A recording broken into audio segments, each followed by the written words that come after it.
اس کے بعد کذب اصحاب الایکۃ المرسلین، اسی طرح بن والوں نے بھی رسولوں کو جھٹلا دیا۔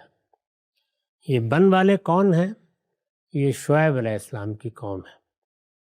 میں نے لکھا ہے پچھلی صورتوں میں بیان ہو چکا ہے کہ شعیب علیہ السلام مدین والوں کی طرف بھیجے گئے تھے۔ سیدنا ابراہیم کی اولاد میں اسماعیل اور اسحاق سے تو لوگ بالعموم واقف ہیں۔ اسماعیل علیہ السلام کی اولاد ہے جن میں پھر رسالت مآب کی بعثت ہوئی۔ اسحاق علیہ السلام کی اولاد بنی اسرائیل ہے۔ سیدنا اسحاق کے بیٹے یعقوب، انہی کا لقب اسرائیل ہے۔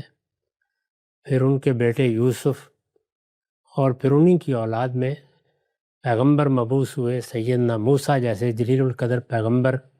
اللہ تعالیٰ نے پوری قوم کا انتخاب کیا، ان کو فلسطین میں آباد کیا، ان کے ذمے یہ کام لگایا کہ وہ توحید کا مرکز اس سرزمین میں بنائیں اور پوری دنیا کے وسط میں یہ ملک گویا اللہ کا ملک قرار پائے، اس کی حکومت الہیہ ہو، لوگ اس کے نظم کو، اس کے لوگوں کو، اس کی دعوت کو دیکھیں، اور اگر وہ ہدایت حاصل کرنا چاہیں تو پوری دنیا میں یہ گویا منارہ نور بن جائے۔ اس مقصد سے ان کا انتخاب کیا گیا۔ سیدنا ابراہیم کے ایک اور بیٹے بھی ہیں جن کا نام مدیان ہے۔ یہ ان کی بیوی کتورہ کے فرزند ارجمند ہیں۔ شعیب علیہ السلام ان لوگوں کی طرف آئے تھے۔ پچھلی صورتوں میں بیان ہو چکا ہے کہ شعیب علیہ السلام مدین والوں کی طرف بھیجے گئے تھے۔ یہ بستی ابراہیم علیہ السلام کے صاحبزادے مدیان کے نام پر مدین یا مدیان کہلاتی تھی، جو ان کی تیسری بیوی کتورہ کے بطن سے تھی۔